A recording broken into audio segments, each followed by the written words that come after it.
Jake Morrison stood at the window of his small ship and watched the planet grow larger as they got closer.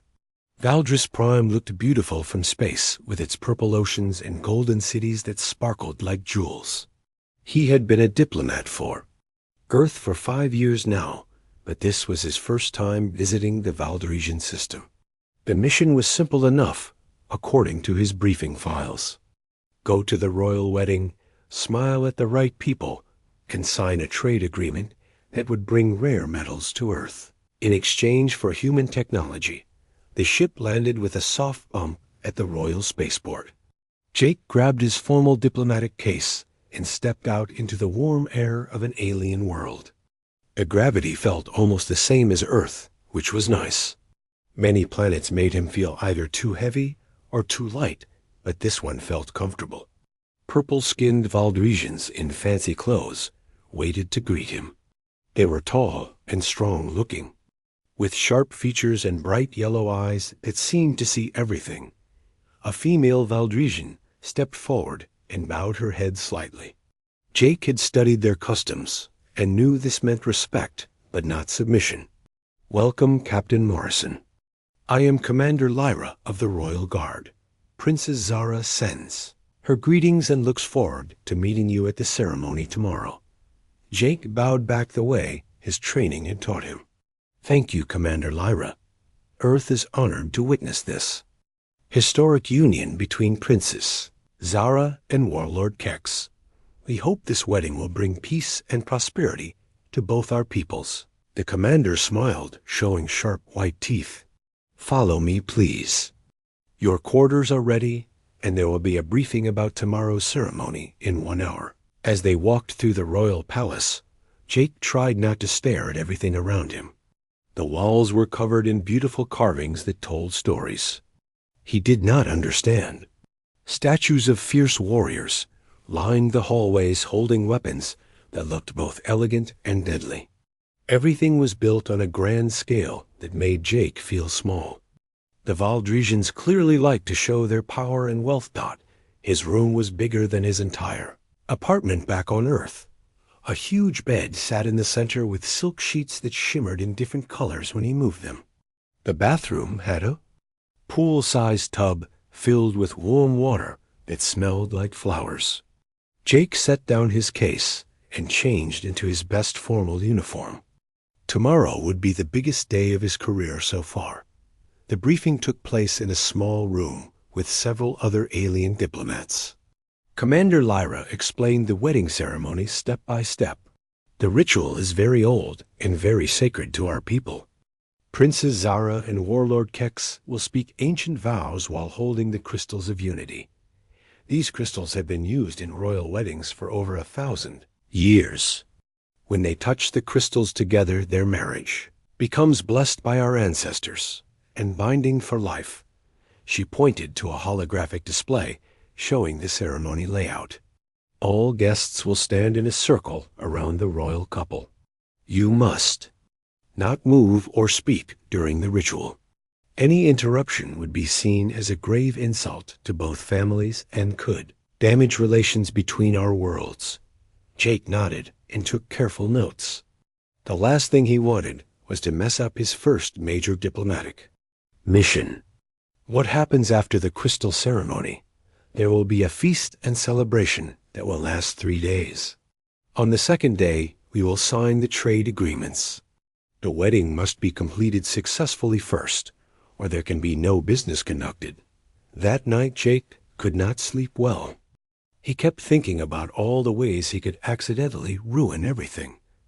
What if he tripped and fell? What if he forgot to bow at the right time? What if his translator device stopped working and he said something offensive by mistake?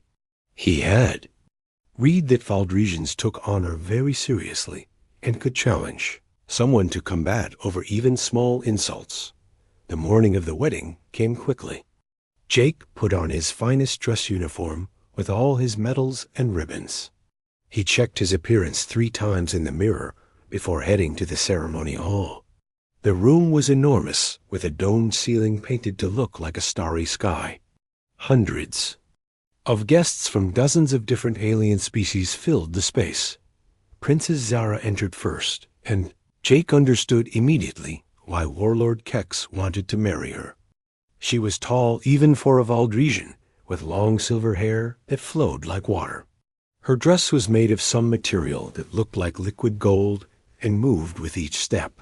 Her yellow eyes were bright and intelligent as she walked to the center of the room with perfect grace.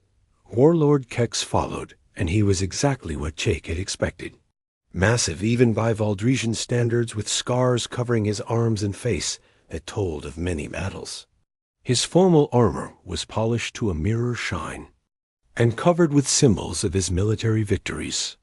He carried himself like someone who had never lost a fight and never expected to. The ceremony began with chanting in the old Valdresian language.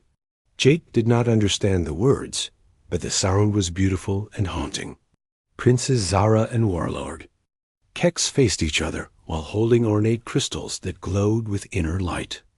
The crystals were clearly very old and very precious, based on how carefully they held them. Everything was going perfectly until Jake noticed something wrong. A figure in dark robes had moved closer to the princess than the other guests. The person's hand was reaching inside their robe toward something hidden. Jake's training kicked in, and he recognized the movements of someone preparing to draw a weapon. Time seemed to slow down as Jake watched the assassin's hand emerge holding a curved blade that gleamed with poison.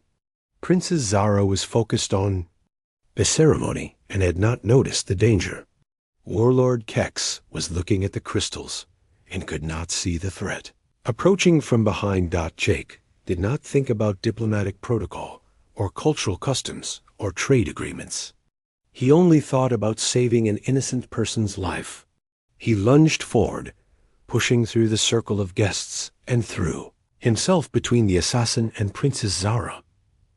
His shoulder hit her side, knocking her away from the blade just as it swept through the air where her head had been. The crystals flew from their hands and shattered on the stone floor. The sound echoed through the sudden silence like breaking glass. Jake rolled to his feet and tackled the assassin, who fought like a wild animal with claws and teeth. Royal guards rushed forward to help, but Jake had already knocked the attacker. Unconscious, Princess Zara stared at Jake with wide eyes, while Warlord Kex's face turned dark with rage.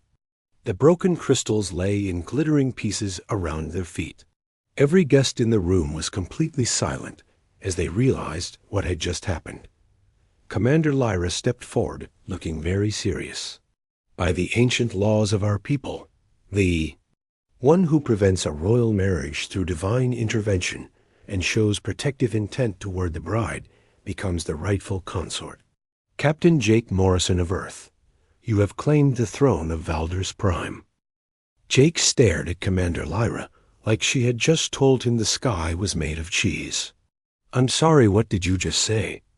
You are now King Consort of Valdres Prime by ancient law.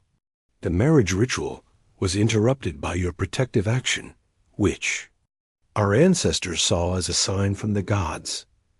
Warlord Kex stepped forward with his hand on his sword. His yellow eyes burned with fury, and his voice shook with rage. This weak human dares to steal my bride.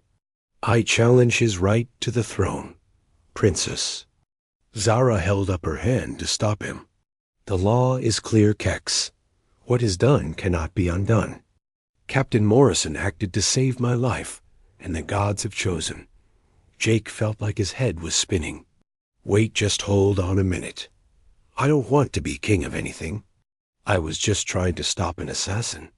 Can't we just pretend this never happened and have another wedding? The crowd gasped at his words. Commander Lyra's face went pale. You cannot refuse the crown once it has been offered. To do so would insult every Valdresian alive and destroy any hope of peace between our worlds. But I don't know anything about being a king. I'm just a diplomat. I negotiate trade deals and sign papers.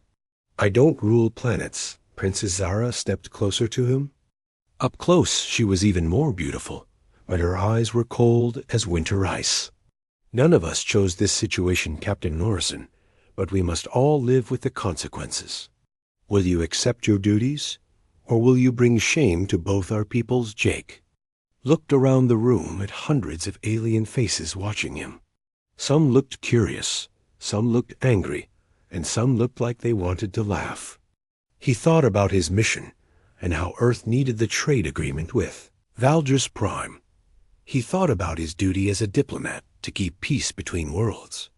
Most of all, he thought about how he had just saved this woman's life, and now she was asking him to save something even bigger. "I accept," he said quietly. The crowd erupted in noise. Some cheered, some booed, and some just talked loudly to each other in languages Jake did not understand. Warlord Kex's face turned even darker, and he pointed a finger at Jake like it was a weapon. "This is not overhuman. You may wear the crown for now, but you will never be worthy of it. I will gather my forces and return to claim what is rightfully mine. Princess Zara deserves a real warrior, not some soft alien who knows nothing of honor." Kex turned and marched out of the ceremony hall, followed by his supporters. About half the Valdresian nobles went with him, which Jake figured was probably not a good sign for his new kingdom. Princess Zara took Jake's arm and led him toward the exit. "Come, we have much to discuss and very little time to do it." The next few hours passed in a blur of meetings and ceremonies that Jake barely understood. He was fitted for royal robes that felt strange and heavy. Officials explained laws and customs. That made no sense to him. Servants bowed and called him Your Majesty, which made him uncomfortable every time. Princess Zara showed him to the royal chambers, which were even bigger than his guest room had been. "These will be your quarters now. Mine are connected through that door, though I do not expect you to use it without permission.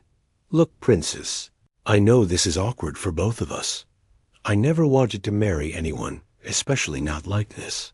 Maybe we can just be friends and figure out how to make this work." She turned to face him with those cold eyes. "You think this is about friendship, Captain Norrison? You are now responsible for the lives of 50 million Valdresians."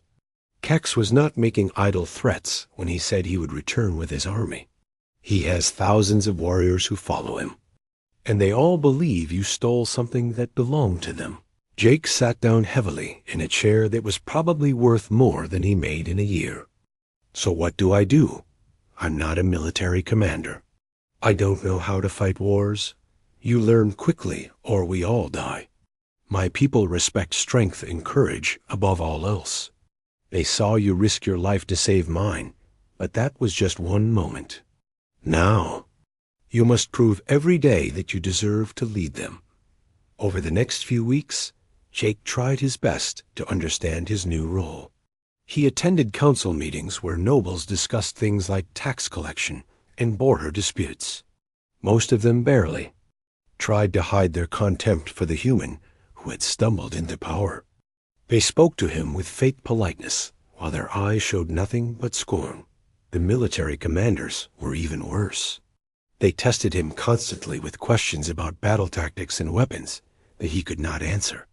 When he suggested using diplomacy to solve problems, they laughed like he had told a joke. "Humans always want to talk instead of fight," one general said. "Talk will not stop Kex's warships." Jake spent his evenings in the Royal Library, reading everything he could find about Valdresian history and culture. He learned that their society was built around concepts of honor and strength that went back thousands of years. Weakness was the greatest shame a person could show, and backing down from a challenge meant losing all respect forever. Princess Zara helped him sometimes, though she remained distant and formal. She taught him how to hold the ceremonial weapons properly, so he would not embarrass himself in public. She showed him the proper way to address different ranks of nobles and military officers. She explained which foods he should eat at state dinners, and which ones would make him sick. "Why are you helping me?" Jake asked her one evening after a particularly frustrating lesson about royal protocol. "Because, like it or not, we are bound together now. If you fail as king, then I fail as queen. My people's survival depends on your success. Do you hate me for ruining your wedding?" She was quiet for a long moment. "I do not hate you, Captain Morrison. Kex is a good warrior, but he is also cruel and violent. Perhaps the gods knew what they were doing when they chose you instead." Meanwhile, reports came in daily about Kex's activities. He had gathered a fleet of warships and was attacking merchant vessels near the border. His forces had captured several mining stations and were using them as bases to launch raids deeper into Valdresian territory. Each attack grew bolder as he tested the new king's response. Jake wanted to send negotiators to talk with Kex, but his advisors told him it would be seen as weakness. "A true king would meet force with force," they said. "If you do not fight back, soon the people will think you are afraid." The breaking point came when Kex's raiders attacked a civilian transport carrying families with children. The attack was filmed and broadcast across the planet, showing Kex's warriors destroying the ship while escape pods drifted helplessly in space. Rescue ships arrived too late to save everyone. Jake watched the footage in his private chambers, feeling sick to his stomach. These people had died because of him, because he had disrupted that wedding. Princess Zara found him there, staring at the screen with tears in his eyes. "This is my fault," he said. "Those children died because I made Kex angry." "No," she said firmly. "They died because Kex chose violence over honor. You saved my life that day, and now you must save our people's lives. The time for learning is over. Captain Morrison, tomorrow you must decide whether you will fight or flee." Jake stood on the balcony of the royal palace, watching the sunrise paint the sky in shades of gold and purple. Today would decide everything. Kex's fleet had been spotted approaching the planet and would arrive within hours. Every ship in the Royal Navy was preparing for battle, while civilians fled to underground shelters. Princess Zara joined him on the balcony, wearing battle armor that gleamed in the morning light. "The council is waiting for your orders, Your Majesty." "They need to. Know if you plan to defend the capital or evacuate to the outer colonies." Jake had spent all night thinking about this moment. Every instinct told him to run and find somewhere safe to hide until the fighting was over. He was not a warrior like these people. He had never commanded troops in battle or made life and death decisions for millions of people. But he also knew that running would prove everything his enemies said about humans being weak and cowardly. "I'm going to fight," he said simply. "You realize you will probably die. Kex has 3 times as many ships as we do, and his warriors have been fighting their entire lives." Jake smiled despite the fear in his chest. "Then I'll die as a king instead of living as a coward." The war room buzzed with activity as generals moved pieces around holographic displays showing the approaching enemy fleet. Jake studied the tactical situation and felt his stomach drop. Kex had positioned his forces perfectly to attack from multiple directions while blocking any escape routes. It was the kind of strategy that could only come from decades of military experience. "What are our options?" Jake asked the senior general. "Very few, Your Majesty. We can try to meet them in space, but we will be outgunned. We can wait for them to land and fight in the cities, but that will cause massive civilian casualties. Or we can surrender and hope Kex shows mercy. Surrender is not an option." "What about using the planetary defense grid?" The grid was designed to stop small raiding parties. Kex has enough firepower to overwhelm it within minutes. Jake studied the displays while his mind raced through everything he had learned about human military history. Humans had faced impossible odds many times throughout their past, and sometimes found ways to win through tactics their enemies never expected. "What if we don't fight the battle he wants us to fight?" "I don't understand, Your Majesty." "Kex is expecting you to meet him head-on like traditional Valdresian warriors. But what if we use hit-and-run tactics instead? Make him chase us around the system while we pick off his ships one at a time. The generals looked at each other with doubt in their eyes. That would be seen as cowardly, Your Majesty. Our people expect their leaders to face enemies with honor. Our people expect their leaders to protect them, Jake said firmly. Dead heroes don't save anyone. The first battle began in the outer system, as Kex's fleet encountered the Valdresian navy. Jake watched from the command center as red dots on the display screen disappeared one by one. Each dot represented a ship with hundreds of crew members who were dying for a kingdom they barely believed in and a king they did not trust. But Jake's unconventional tactics started to work. Instead of forming traditional battle lines the Valdresian, ships stayed spread out and attacked from unexpected angles. They used asteroid fields and gas clouds as cover while launching surprise strikes against isolated enemy vessels. Kex's superior numbers meant less when he could not bring all his ships to bear at once.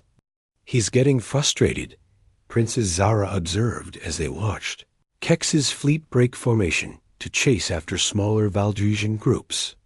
His warriors are not used to enemies who refuse to fight with honor. A space battle raged for hours with neither side gaining a clear advantage. Jake's forces were taking fewer losses than expected, but they were still outnumbered and running low on supplies. Finally, Kex made the decision Jake had been hoping for. Instead of continuing the costly space battle, he ordered his remaining ships to land and assault the capital directly. Now we have him where we want him, Jake said as he put on the battle armor Princess Zara had given him. It felt strange and heavy, but he was learning to move in it. You cannot seriously be planning to fight on the front lines, Commander Lyra protested. If you are killed, the kingdom falls with you. If I hide in a bunker while my people die, then the kingdom falls anyway. They need to see that their king is willing to bleed with them. The defense of the capital began as Kex's troops landed in the central plaza. They were professional soldiers who moved with perfect coordination and deadly efficiency. Their weapons cut through Valdresian defenders like they were made of paper. For a moment, Jake wondered if he had made a terrible mistake. Then, he remembered something from his studies of human warfare. Signal all units to fall back to prepared positions. Let them advance into the city, Your Majesty, that will give them control of the government district. That's what I'm counting on. Kex wants to capture the palace intact so he can claim legitimate rule. That means he has to come to us. Jake's plan turned the city itself into a weapon. The Valdresians had spent weeks preparing defensive positions in buildings and underground tunnels. When Kex's forces advanced, they found themselves walking into carefully planned ambushes. Small groups of defenders would attack from hidden positions, then disappear before the enemy could respond. Jake fought alongside his troops using tactics he had learned from human military history. He was not the strongest warrior on the battlefield, but he knew how to coordinate attacks and exploit enemy weaknesses. When Kex's soldiers expected frontal assaults, Jake ordered flanking maneuvers.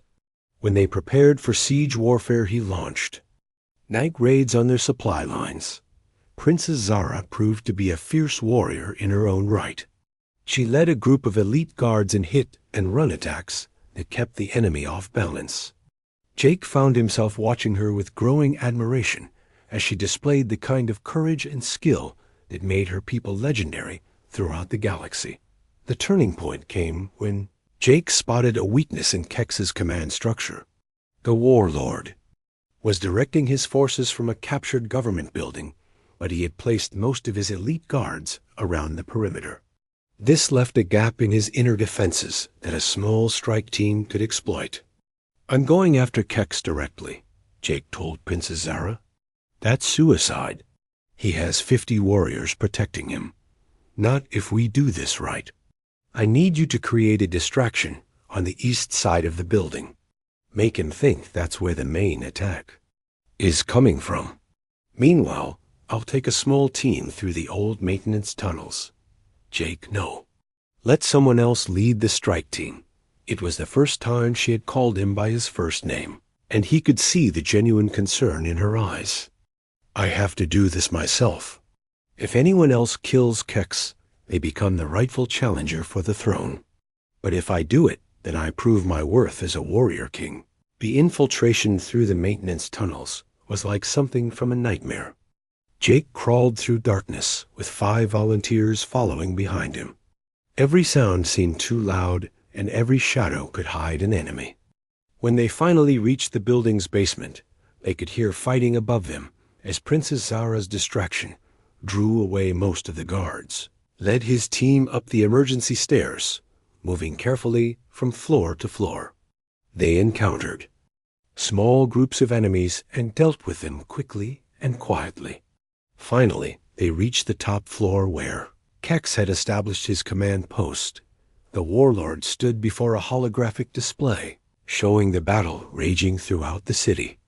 He was even more massive than Jake remembered, and his battle armor was covered in fresh blood. When he turned and saw Jake approaching, his eyes lit up with savage joy. So the coward king finally comes to face me. I was beginning to think you would hide behind your soldiers forever. I'm here now, Jake said, raising his sword. Let's finish this. Kex laughed as he drew his massive war axe and gestured for his remaining guards to stand back. I have been waiting for this moment, human. When I kill you in single combat, no one will question my right to rule this world. Jake circled slowly around the Warlord, keeping his sword ready. He knew he could not match Kex's strength or experience, but maybe he could find another way to win. Before we fight, I want to know something. Why did you try to have Princess Zara killed at the wedding? What are you talking about? I would never harm Zara. Then who sent the assassin that I stopped? Kex's yellow eyes narrowed with confusion. There was no assassin. You disrupted the ceremony for no reason. Jake felt his blood turn cold as the truth hit him. The figure in dark robes that he thought was trying to kill Princess Zara had actually been performing some part of the wedding ritual that he did not understand. His ignorance of Valdrisian customs had caused him to see danger where none existed.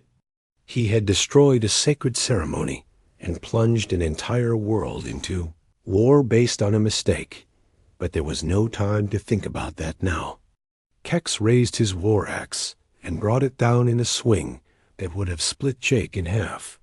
Jake barely rolled out of the way as the heavy blade crashed into the floor, sending up sparks and pieces of broken stone. The fight was brutal and one-sided. Kex moved with the speed and skill of someone who had been fighting since childhood. His war axe seemed to be everywhere at once, forcing Jake to give ground constantly, just stay alive. Within minutes, Jake was bleeding from 6 cuts, while Kex looked like he was barely warming up. Is this the best Earth's greatest diplomat can do? Kex taunted as he pressed his attack. Perhaps humans are even weaker than I thought. Jake used his smaller size to stay mobile, but he knew he could not keep dodging forever. His arms ached from blocking the heavy blows, and his legs were getting tired from all the jumping and rolling. Soon Kex would land a solid hit, and the fight would be over. Then Jake remembered something from his childhood. He had grown up in a rough neighborhood where bigger kids often picked on smaller ones. His father had taught him that when you could not win with strength, you had to win with intelligence. Use what you have, and make them use what they don't have. Jake started talking while he fought. You know, Kex, I've been learning about Valdrisian history. Did you know that 300 years ago, your people almost went extinct because your warriors were too proud to retreat from a losing battle? Shut up and fight. Kex snarled as he swung his axe in a wide arc. And then there was the Great Famine, when your rulers refused to accept food aid from other worlds because they thought it was beneath their dignity. Thousands died because of pride. Kex's attacks became wilder and less controlled as anger clouded his judgment. Jake kept dodging while continuing his psychological warfare. I'm starting to see a pattern here. Valdresians always choose death, over admitting they might be wrong about something. I said, "Shut up." Kex roared and charged forward with his axe raised high. This was what Jake had been waiting for. Instead of dodging to the side like he had been doing, he dropped to the ground and rolled directly toward Kex. The Warlord tried to adjust his swing, but his momentum carried him forward. Jake's sword came up at exactly the right angle, and Kex's own charge drove the blade deep into his chest. Kex staggered backward with Jake's sword still buried in his body. His yellow eyes were wide with shock and disbelief. Impossible. You're just a weak human. Humans are good at surviving, Kex. Sometimes. That's more important than being strong. The Warlord fell to his knees and then toppled over. His remaining guards stared at Jake with expressions of awe and fear. Outside the building, the sounds of fighting began to fade as word spread that their leader was dead. Jake pulled his sword free and cleaned it on Kex's cape. His hands were shaking from exhaustion and adrenaline, but he forced himself to stand straight. "Send word to all Kex's forces that their commander is dead. Any who wish to surrender will be treated with honor. Those who continue fighting will be destroyed." Princess Zara arrived a few minutes later with a squad of royal guards. She took one look at Kex's body, and then at Jake standing over it. "How did you manage to defeat him? He was one of the greatest warriors in our history. I made him angry and let him defeat himself." Humans learned a long time ago that the strongest fighter doesn't always win. Over the next few days, Jake worked to restore order to the kingdom. Many of Kex's followers laid down their weapons when they learned their leader was dead. Others fled to the outer colonies where they continued to cause trouble, but were no longer a serious threat to the government. Jake discovered that being king involved a lot more than just fighting battles. He had to settle disputes between noble families, approve budgets for government programs, and make decisions about trade policies that affected millions of people. It was exhausting work that never seemed to end, but he also found that his diplomatic training was more useful than anyone had expected. Where previous rulers had used force to solve problems, Jake tried negotiation and compromise. He established councils where different groups could voice their concerns without fear of punishment. He created new laws that protected the rights of common citizens who had previously had no voice in government. The nobles grumbled about these changes, calling them soft and unworthy of a true king. But Jake noticed that fewer people were complaining about unfair treatment, and tax collection had actually increased because citizens felt they were getting value for their money. Princess Zara helped him navigate the complex world of royal politics. She taught him which nobles could be trusted and which ones were plotting against him. She showed him how to read the subtle signs that indicated when someone was lying or hiding information. Most importantly, she helped him understand the deep cultural traditions that shaped how Valdresians saw the world.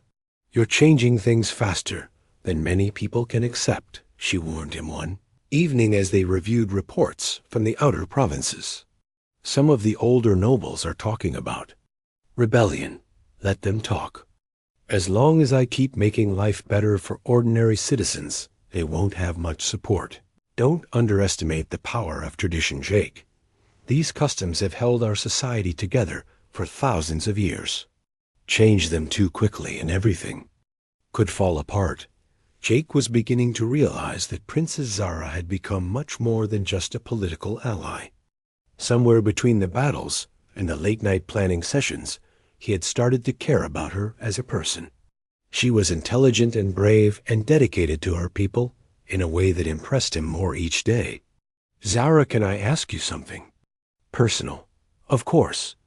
Do you think we could ever have a real marriage instead of just a political arrangement? I mean, if you wanted to. I know this whole situation has been forced on you." She was quiet for a long moment, looking out at the city lights below them. "I have been thinking about the same thing, Jake. When I first met you, I thought you were just another weak human who had stumbled into power. But watching you fight for our people, and seeing how hard you work to be a good king, I think perhaps the gods knew what they were doing after all. So is that a yes?" She smiled and took his hand. "That's a yes." The wedding ceremony was much smaller and simpler than the grand spectacle that had been planned for her marriage to Kex. Just close friends and family gathered in the palace gardens while Jake and Zara exchanged vows they had written themselves. There were no ancient crystals or elaborate rituals, just two people promising to love and support each other through whatever challenges lay ahead. But Jake knew the biggest challenge was still coming. Reports from across the galaxy indicated that other alien races were watching what happened on Valdris Prime with great interest. Some saw the human king as a sign of weakness they could exploit. Others were curious about these strange aliens who seemed to win battles through cleverness rather than strength. Earth's government had been sending increasingly urgent messages asking for reports on the situation. They were nervous about having one of their diplomats suddenly become the ruler of an alien world. Jake suspected they would soon be sending ships to either rescue him or remove him, depending on how they viewed his actions. As he stood on the palace balcony watching the stars, Jake wondered what his father would think of him now. The old man had always said that life had a way of taking you places you never expected to go. Jake had thought he would spend his career signing trade agreements and attending boring diplomatic receptions. Instead, he was married to an alien princess and ruling a kingdom in the middle of a galactic crisis. Tomorrow would bring new challenges and new dangers. But tonight, he was content to stand beside his wife and watch their people celebrate in the Vos streets below. Maybe being king was not so different from being a diplomat after all. Both jobs were about bringing different groups together and finding ways to solve problems without making things worse. The only difference was that now the consequences of failure were much higher. Jake woke up to alarms blaring throughout the palace. He rolled out of bed and grabbed his clothes while Princess Zara was already putting on her armor. They had been married for only 3 weeks, but had learned to move quickly when crisis struck. "What's happening?" Jake asked as he pulled on his boots. Long-range sensors had detected a massive fleet approaching the system. The signatures matched ships from the hegemony. Jake felt his stomach drop. The hegemony was a collection of militant alien races that had been expanding their territory through conquest and intimidation. If they were coming to Valdris Prime, it meant they saw the recent civil war as a sign of weakness worth exploiting. Commander Lyra met them in the war room with grim news. "Over 200 ships, Your Majesty. Mostly heavy cruisers and battle carriers. They'll be here in 18 hours. We know what they want. They sent a message demanding our immediate surrender. They claim that Valdris Prime is now too weak to defend itself and should accept hegemony protection." Jake studied the tactical display showing the approaching enemy fleet. It was 5 times larger than anything Kex had brought and equipped with weapons that could crack a planet's crust. The rebuilt Valdrisian Navy had maybe 40 ships, ready for combat, and most of those were still damaged from the recent fighting. "Send a message to all neighboring systems. Tell them what's happening and ask for help." "Already done, Your Majesty. Most are too far away to arrive in time. The few that are close enough are afraid to fight the hegemony." Princess Zara placed her hand on Jake's shoulder. "We could evacuate the civilian population to the outer colonies, save as many lives as possible before they arrive, and abandon our home to alien invaders." "That's not who we are, Zara. Then what do you suggest?" "We can't fight a fleet that size with conventional tactics." Jake had been thinking about this moment ever since he became king. He knew that eventually someone would test the humans' resolve, and he would have to prove that Earth's children were not easy prey. "Send a message to Earth. Tell